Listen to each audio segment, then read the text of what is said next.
संस्कृतिको रूपमा स्वाभाविक रूपमा मान्यता र प्रोत्साहन हुन्छ। तसर्थ नेपाली भाषा अब विश्वभरि छरिएको भाषाको रूपमा विकसित हुँदैछ र प्रोत्साहित हुँदैछ।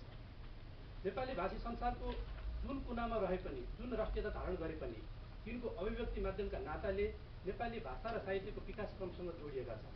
त्यसैले डायस्पोरामा रहेर सृजित कृतिहरू नेपाली साहित्यका गहना हुन्। हो, डायस्पोरा साहित्य भर्खरै आकार लिएको अवस्थामा छ, तर यो क्रम तीव्र रूपमा विकसित छ।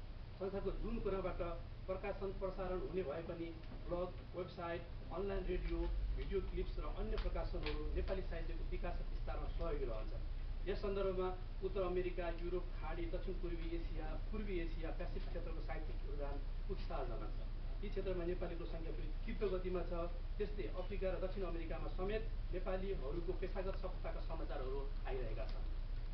डायस्पोरामा नेपाली साहित्यको श्रीवृद्धिका लागि थुप्रै संस्थाहरू खुलेका छन्।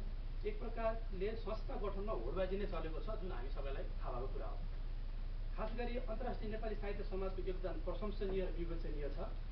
समराइज गर्दाखेरि डायस्पोरा साहित्यको सन्दर्भ प्रवर्धनका लागि थुप्रै साहित्यिक पुरस्कारहरूको घोषणा समेत भइरहेका छन्।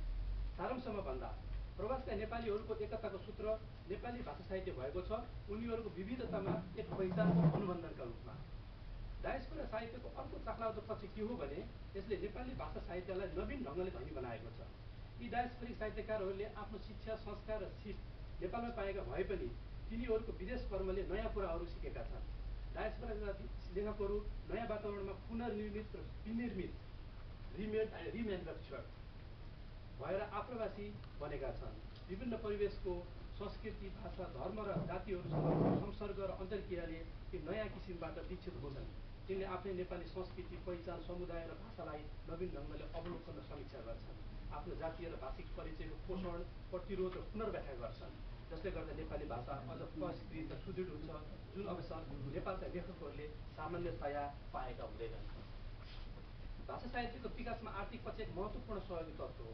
नेपालको जनसङ्ख्याको तुलनामा प्रवासीहरू, खास गरी विकसित देशमा बसोबास गरिरहेकाहरूको आम्दानी राम्रै हुन्छ र क्रय शक्ति बढी हुन्छ।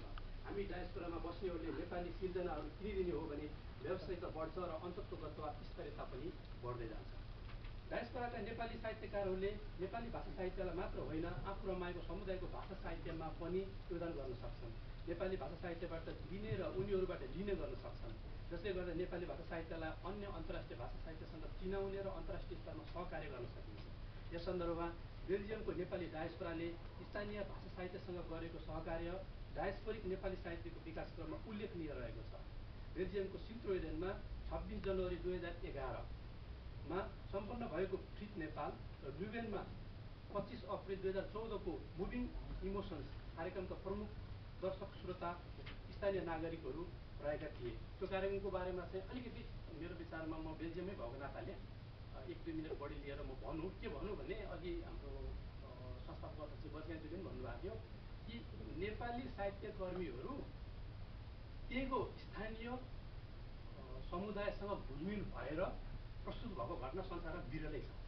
त्यो चाहिँ हाम्रो समालोचकहरू र एकदम नोटिस गर्नुपर्ने कुरा है। हजुरहरूले एकदम यसलाई महत्त्व दिनु चाहिने मलाई आशा छ कि हामी डायस्पोरा भन्छौँ, हाम्रो डायस्पोरा विकास धेरै भएको छ। हाम्रो शाखाहरू 70-80 देशहरूमा गठन भएको छन् र हामी भानु जयन्ती, मोती जयन्ती मनाउँछौँ। फेरि सामान्यतया के छन् भन्दाखेरि हामी नेपालीहरू हुन् नि, आज हाम्रो यो सम्मेलन भयो, हामी सबै नेपाली छौँ। हामी वक्ता नेपाली हौँ, हामी श्रोता नेपाली हौँ, हाम्रो कृति नेपाली हुन्, हामी सबै नेपाली हौँ। हामी छौँ विदेश भूमिमा, तर हाम्रो सबै कुराहरू नेपाली छ।